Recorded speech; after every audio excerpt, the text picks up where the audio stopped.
Hey guys, how's it going? Hope you're doing well. My name is Crown, and today I'm going to read you some very interesting stories that I hope that you're gonna love. And now, without further ado, let's go!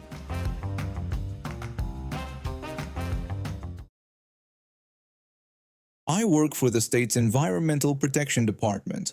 Our office is in this old brick building from the 1940s that the state refuses to renovate properly. The whole place is falling apart with creaky floors, windows that don't close right, and a heating system that sounds like it's trying to communicate with ghosts. The worst part about this building is that whoever designed it had no understanding of basic human needs. There's exactly one bathroom for both floors, and it serves about 40 employees. It's tiny with just 2 stalls and 1 sink that takes forever to warm up. During busy times, you literally have to plan your bathroom breaks like military operations. I had just finished a 3-hour budget meeting where we discussed cuts to our water quality testing program. These meetings always stressed me out because we're constantly being asked to do more with less, and it directly affects public health. I've been drinking coffee all morning to stay alert, and by the time the meeting ended, I really needed to use the facilities. I rushed up to the 2nd floor where the bathroom is located. When I pushed open the door, I could hear someone talking loudly. There was a woman standing by the sink, phone pressed to her ear, gesturing wildly. I recognized her from the administrative office, though I didn't know her personally. I tried to be polite and quiet when I headed toward the stalls, but she suddenly held up her hand like a traffic cop. She apologized but asked if I could wait outside until she finished her call. I stopped dead in my tracks. Did she really just ask me to leave the bathroom so she could continue her phone conversation? I blinked at her thinking I must have misheard. I asked her to repeat what she'd said. She explained that she was on an important call and asked again if I could please wait outside. The audacity hit me like a slap. This wasn't her private office or even a quiet conference room.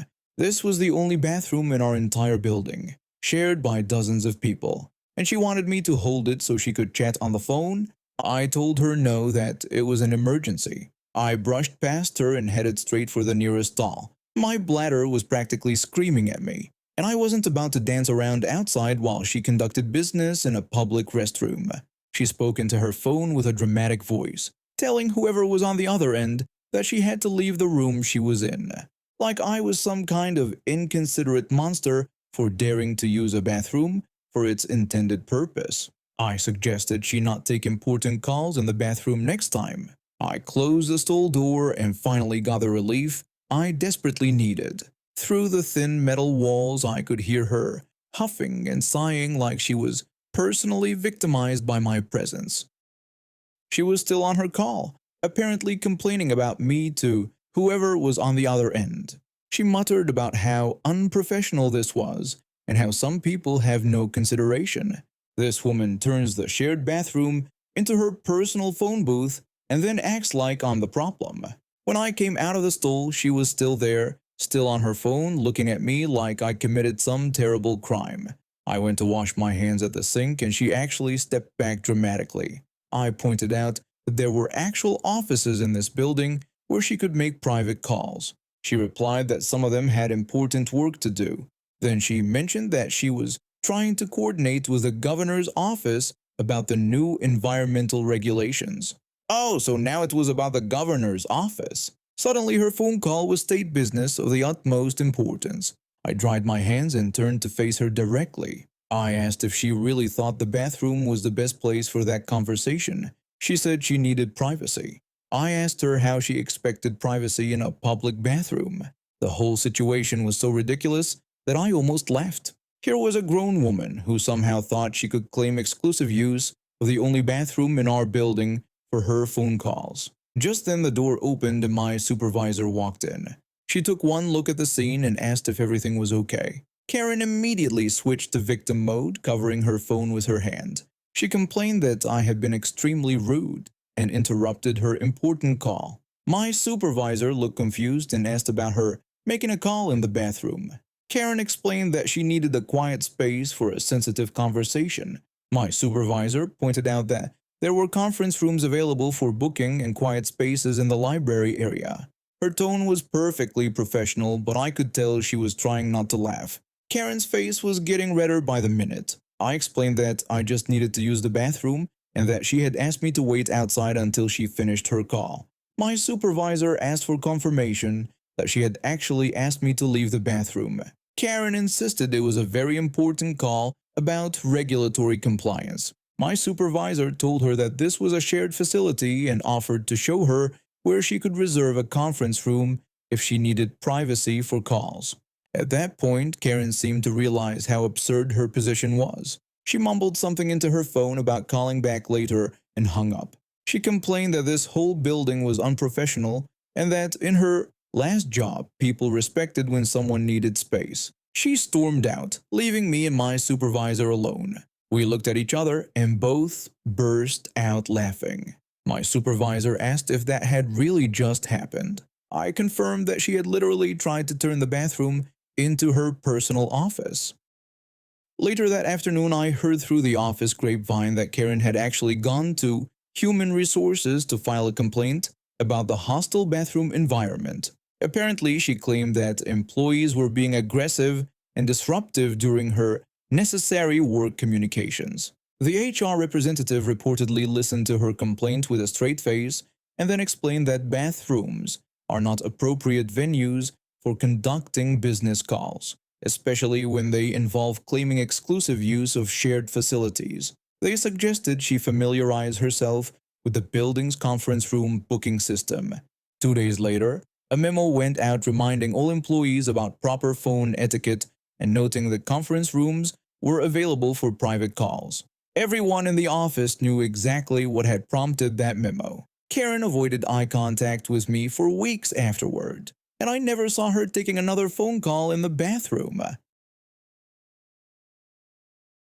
I've been with my boyfriend for about 2 years now, and he's the most attractive man I've ever laid eyes on. He's got this amazing nose that's bigger than average, but it's so masculine and striking. It suits his face perfectly and makes him look like he could be in movies. When I first met him at college, I was immediately drawn to that feature. It made him stand out from all the cookie-cutter pretty boys. My boyfriend has this friend who thinks he's God's gift to women. This guy has been his buddy since high school, and sure, he's conventionally attractive in that basic way, you know, the kind of face you'd see on a dating app and swipe past without thinking twice. But he acts like he's some kind of male model, constantly taking selfies and making comments about his own appearance. What really gets under my skin is how he constantly makes jokes about my boyfriend's nose. Every single time we hang out, without fail, he'll make some comment about it. He'll compare my boyfriend to those Angry Birds characters or joke about how he needs to turn sideways to get through doorways. My boyfriend just laughs it off every time. He says the jokes are funny and that he doesn't mind, but I can see how it's affecting his confidence sometimes. Last weekend, we all went to this house party at someone from college. I was having a good time, drinking and socializing, when the usual routine started up again. My boyfriend's friend had already had a few drinks, and he was getting more obnoxious than usual. We were all standing around in the kitchen when he started making fun of my boyfriend's profile, showing everyone a picture he'd secretly taken and laughing about how the nose looked like a ski slope. I could see my boyfriend's smile falter just a little bit, even though he was trying to play along and laugh with everyone else. Then the friend suggested they could split the cost of a nose job, which he claimed to know someone who could do.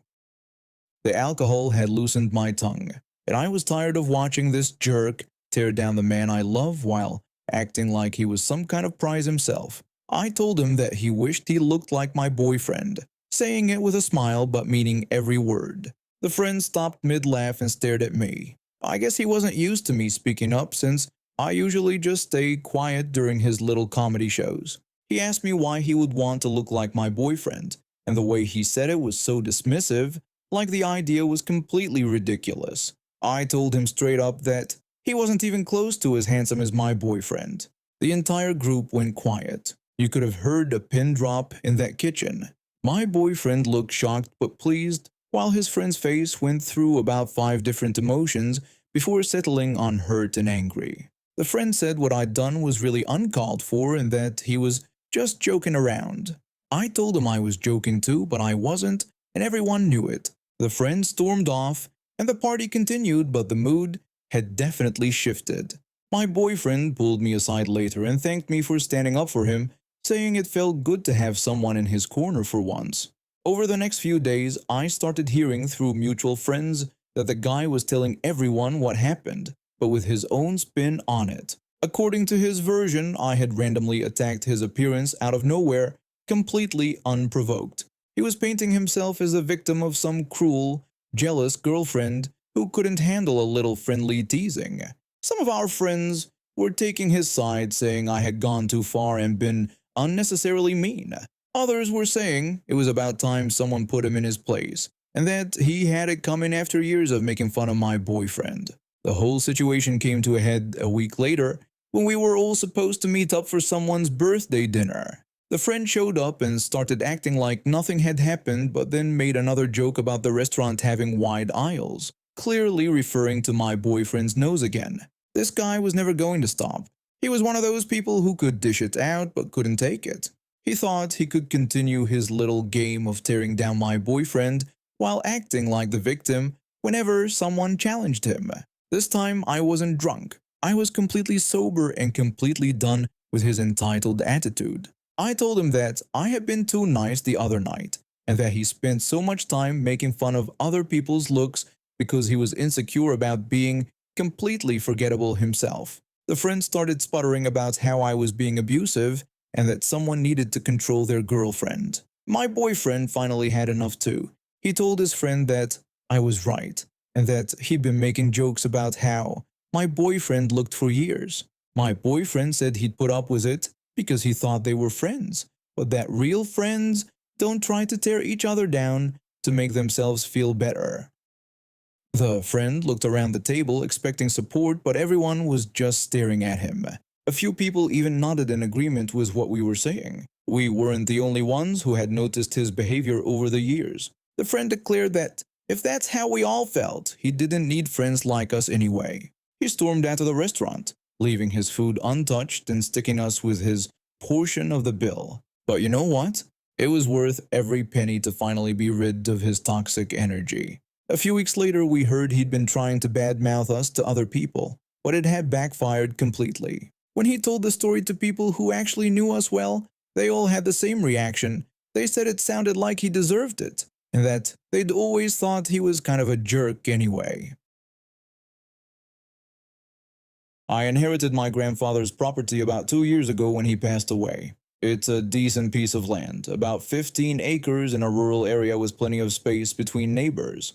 My grandfather was a veteran and taught me how to shoot when I was younger. He had a proper shooting range set up in the back of the property, complete with backstops and safety barriers. It was one of the things I loved most about visiting him as a kid. When I moved in permanently last year, I kept up the shooting range. It's perfectly legal where I live, and I made sure all my paperwork was in order. I got my permits, registered all my firearms, and even had the local sheriff's department come out to inspect the setup to make sure everything met safety standards. They gave me the all clear and told me I was good to go if I stuck to reasonable hours and kept everything on my property. My cousin has been going through a rough patch lately. He recently got divorced and lost his job, so he's been staying with me for a few months while he gets back on his feet. He's always been into shooting too, and we started spending our Saturday afternoons practicing together. It's been good therapy for both of us, honestly. We usually shoot from about 12 p.m. to 3 p.m. in the afternoon, which is well within the allowed time frame in our county. The problem started about a month ago when Karen moved into the house next door. The previous owners were an elderly couple who never complained about anything. They actually used to wave at us from their back porch when we were practicing. But Karen was different from day one. The first week she was there, she walked over to my front door and started pounding on it like the house was on fire. She demanded that I stop shooting immediately because she had a right to peace and quiet. I explained that I was shooting on my own property during legal hours with proper permits and that everything I was doing was completely legal. She said she didn't care what was legal and that it was disturbing her. She threatened to call the homeowners association. I had to tell her that there wasn't a homeowners association here since this wasn't a subdivision. She stomped off after that, but I could tell this wasn't going to be the end of it. Over the next few weeks, she kept coming over to complain. Sometimes she'd call the non-emergency police line, and they'd send someone out just to check. Every single time the officers would look at my setup, check my permits, and tell her there was nothing they could do because I wasn't breaking any laws. Last Saturday was when everything went sideways. My cousin and I were having our usual practice session. We were shooting at paper targets about 50 yards out, well within our property boundaries. The backstop was solid and we were being extra careful, like always. About halfway through our session, I noticed someone walking around near the tree line at the edge of my property. I stopped shooting and got out my binoculars. It was Karen, and she was definitely on my land, not hers. I shouted at her that she was on my property and needed to leave. She completely ignored me and kept walking closer to where we were shooting. My cousin had just taken a shot when she decided to step out from behind a tree directly into the shooting area. The bullet grazed her arm, barely scratched her really, but enough to make her scream. She yelled that we had shot her and called us psychopaths. My cousin immediately put his gun down and we both ran over to check on her. The scratch on her arm was tiny, barely bleeding, but she was carrying on like she'd been mortally wounded. I told her she had been trespassing on my property in an active shooting range and that we had no idea she was there. She claimed she was trying to document our illegal activities and said we couldn't just shoot guns willy-nilly. My cousin pointed out that we had called out to her to leave and she had ignored us. She was screaming and threatening to sue us for everything we had. I told her we needed to call the police to report the incident, which made her even angrier. She said that was good and told me to call them because she was pressing charges against both of us for attempted murder. So I called 911 and explained what happened. 2 officers showed up within about 10 minutes. Karen immediately launched into her story, claiming we had deliberately tried to shoot her and that we were running some kind of illegal gun operation. The first officer asked her to show them exactly where she was when this happened. Karen walked them over to where she'd been standing, which was clearly about 20 feet inside my property line. The second officer asked to see my permits and documentation. I showed them everything: my firearms licenses, the permits for the shooting range, the inspection report from the sheriff's department.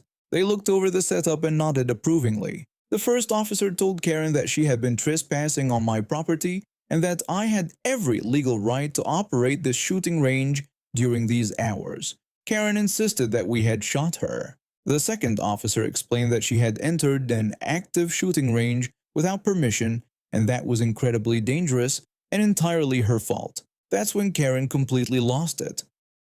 She started screaming about how the system was corrupt and how we were all conspiring against her. She demanded that they arrest us and kept saying she didn't care about the trespassing. The first officer tried to explain that she was upset but reminded her that she was trespassing and that we didn't know she was there. He said frankly she had put herself in danger. Karen said she didn't care and wanted us arrested right then.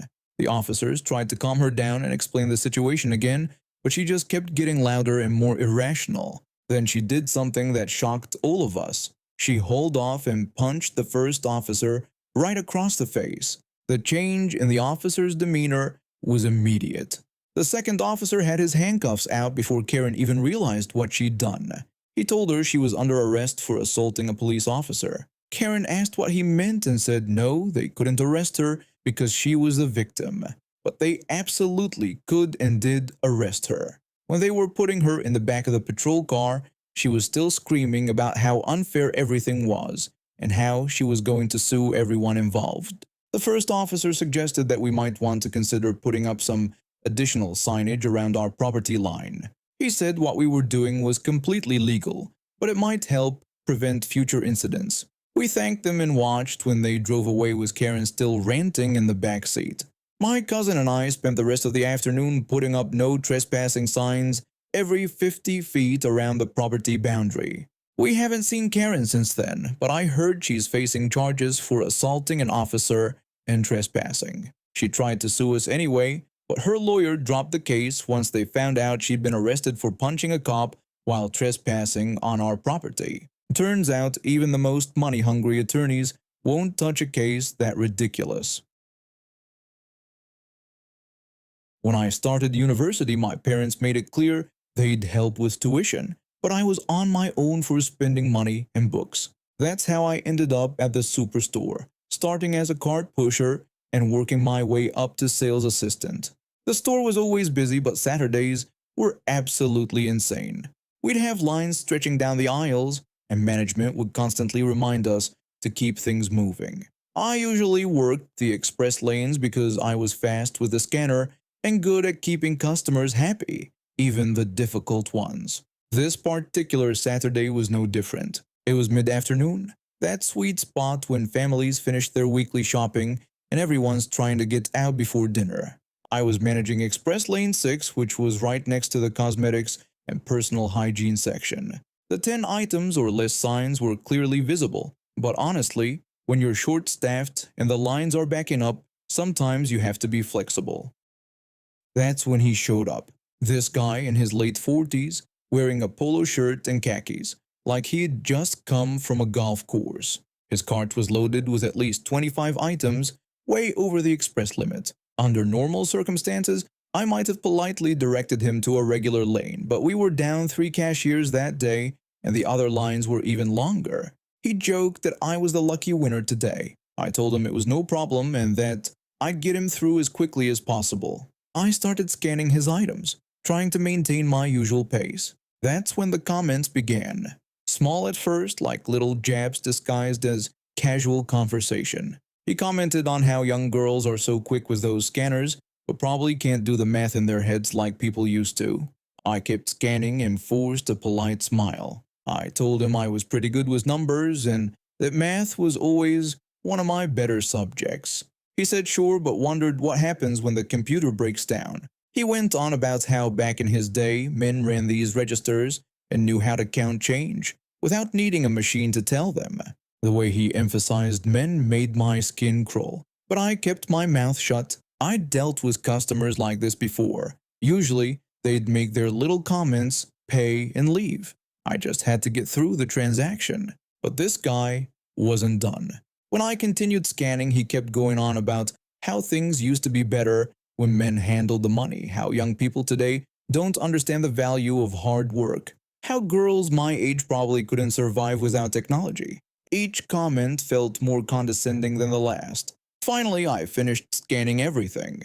His total came to $87.32. He handed me a $100 bill, which meant his change was $12.68. Simple math that I could do in my sleep. I counted out his change quickly, a $10 bill, 2 ones, 2 quarters, 1 dime, 1 nickel, and 3 pennies. When I extended my hand to give it to him, he didn't take it right away. Instead, he looked at me with this smug expression. He asked if I was sure about the amount, calling me sweetheart. He suggested I call my supervisor to double-check because he didn't want me to short myself. The way he said sweetheart made my blood boil. The implied assumption that I couldn't handle basic arithmetic was bad enough, but the fake concern about me shorting myself was the final straw. He wasn't worried about me making a mistake. He was trying to humiliate me in front of other customers. The people behind him in line were getting restless. A few were checking their phones, others were shifting their weight from foot to foot. But I also noticed they were paying attention to what was happening. This wasn't just between me and him anymore. Instead of getting defensive or calling my supervisor like he expected, I decided to play his game.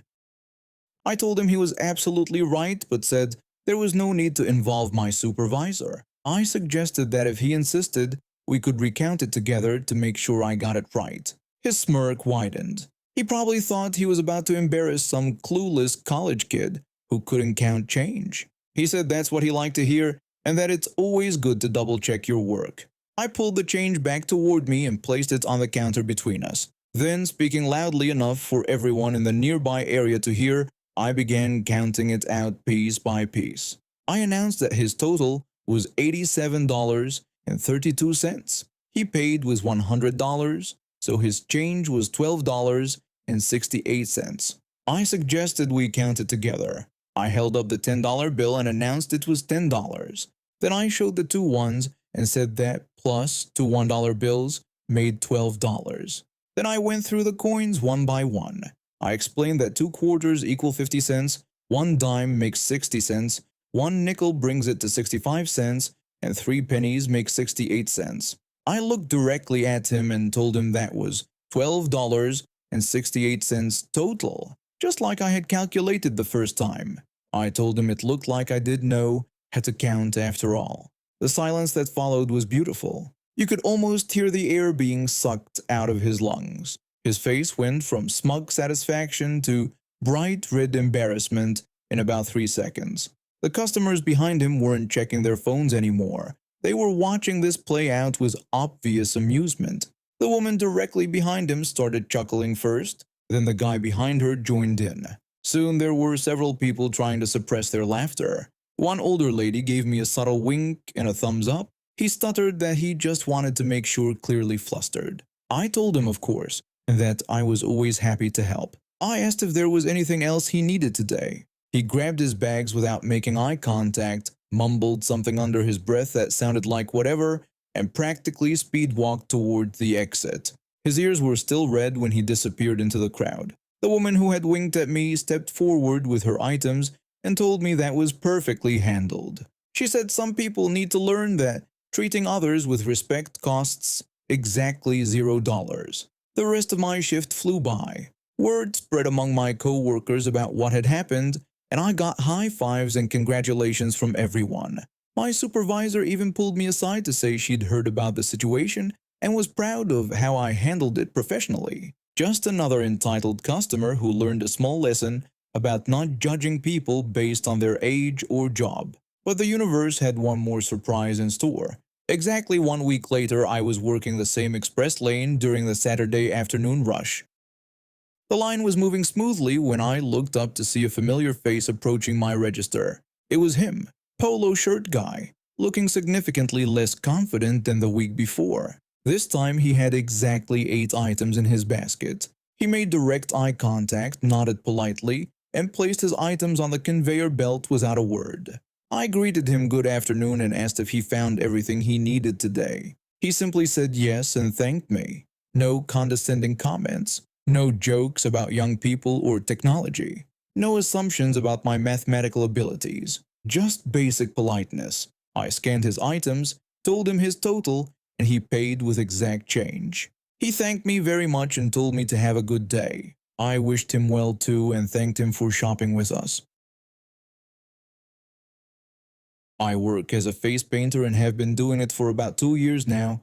My company contracts with different entertainment venues around the city like theme parks, family fun centers, and kids' birthday party places. We do face painting, caricatures, and a few other activities. The pay is decent. I get to work with kids most of the time, and my schedule is flexible enough that I can pick up shifts when I need extra money. I got into this job by accident. I was studying art in college and needed something part-time that would let me use my skills. A friend told me about this company that was hiring, and I figured why not give it a try. Turns out I'm actually really good at it. Kids love the designs I come up with, and parents are usually happy with my work. Working at all these different locations means I never get bored with the same routine every day. This story happened on New Year's Eve last year. I was scheduled to work at this indoor family entertainment center until 4 p.m. My boss had told me I could leave at 4 because the venue was having some kind of private corporate party starting at 5 p.m. and they didn't need our services for that event. I was excited about getting off early because I had plans that night with my friends. The caricature artist working the booth next to mine was also scheduled to leave at 4 p.m. We usually work well together, helping each other clean up and pack everything away. It takes us about 20 to 30 minutes to properly clean everything, pack up all our supplies, sanitize the equipment, close out the registers, and fold up our signs and tables. Around 3:45 p.m. we started our usual cleanup routine. I had just finished my last customer of the day and was washing my brushes, putting away all my paints, and wiping down my station. Everything was going smoothly, and I was looking forward to getting home and getting ready for my New Year's Eve plans. I had already put up my closed sign and was starting to fold up the big banner that advertises our face painting services when I heard footsteps coming up the stairs. A woman appeared with a boy who looked to be maybe 6 or 7 years old. The kid seemed more interested in looking around at all the arcade games than in getting his face painted, but his mom was clearly on a mission. The woman asked if I was closed. I told her yes, we were done for the day. She wanted to know why I was closing at 4 p.m. since it was still early. I explained that it was New Year's Eve and the venue had a private event starting soon that we weren't needed for. That's when she lost it. She started raising her voice. She went off about how she wanted her son to get his face painted and couldn't believe I was closing this early. I apologized but explained that I wasn't supposed to be there past 4 p.m. and everything was already cleaned and put away. I tried to be polite about it. Normally, if someone shows up right when I'm closing but I still have my supplies out, I'll do one quick design. But everything was already sanitized and packed up, and I would have had to set everything up all over again. Plus, I really wasn't supposed to be there past 4 p.m. She looked over at the caricature booth and noticed that my co-worker was also packing up. She asked if they were closing too. When I told her that we were both done for the day, she got even more upset. She started yelling about how ridiculous this was and how they had just gotten there and we were already leaving. She demanded to know how she was supposed to get anything done. She was getting louder and more aggressive. Other families walking by were starting to stare. The whole time her son was just standing there looking uncomfortable and tugging on her sleeve like he wanted to leave. She told me that I needed to stay longer because she wanted her son's face painted and she wanted him to get a caricature done too. She claimed they had driven all the way there just for this. I apologized again but explained that we weren't allowed to stay past our scheduled time and that the venue was closing soon anyway for their private event. She said she didn't care about their stupid event and started going on about how this was terrible customer service. She said I should be accommodating customers no matter what. By this point, it was already past 4 p.m. My co-worker and I were both tired from working all day, and we just wanted to pack up and go home. Plus, we weren't even employees of the venue, we were contractors, and our time there was up. I tried to explain that I understood she was disappointed, but there was really nothing I could do since my shift had ended at 4 p.m.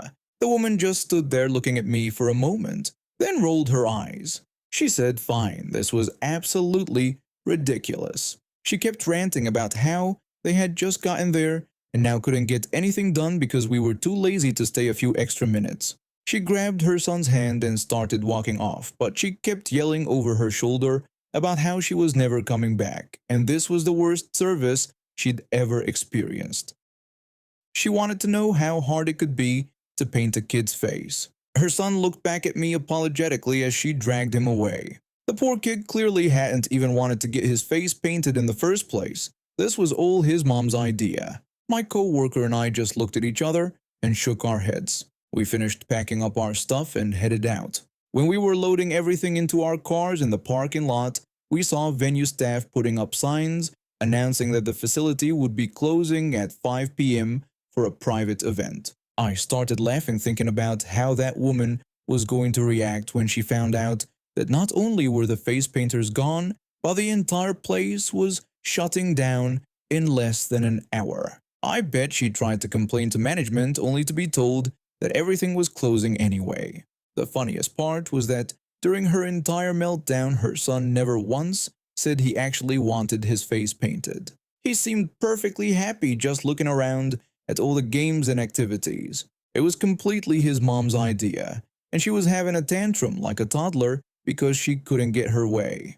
I went home, got ready for my New Year's Eve party, and had a great time. And now we have reached the end of today's stories. Thank you for watching, and see you next time.